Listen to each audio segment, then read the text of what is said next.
পায়েল,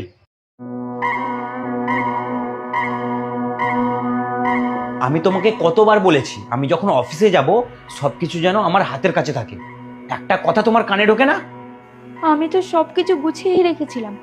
তুমি কি খুঁজে পাচ্ছ না আমাকে বলো। রেখেছিলে তো উড়ে গেল।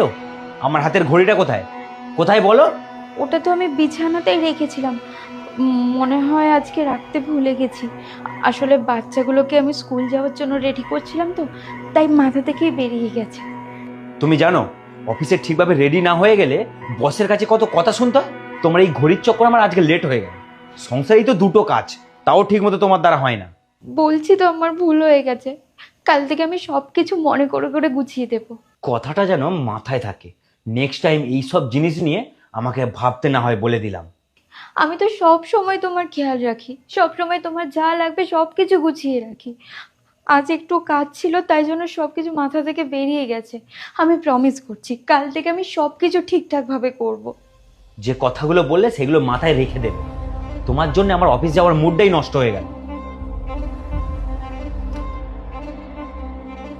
বৌমা, আমার জন্য এক কাপ চা করে আনো তো। বৌদি, আমার জন্য এক কাপ চা করে আনবে। হ্যাঁ মা, আনছি।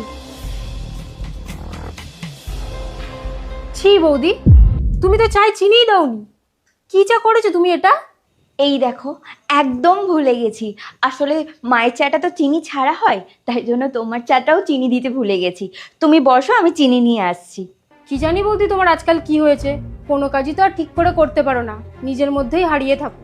এই তো সংসারে কটা কাজ, তাও যদি ঠিকঠাকভাবে না করতে পারো, মা তোমাদের সংসারে যে কি হবে আমার সেটা ভেবেই ভয় করছে। অর্পিতা, তুই তোর বৌদির সাথে এটা কিভাবে কথা বলছিস? আর কিভাবে বলবো দাদা, বৌদি তো নিজের মধ্যেই থাকে। সংসারের থেকে বৌদির মন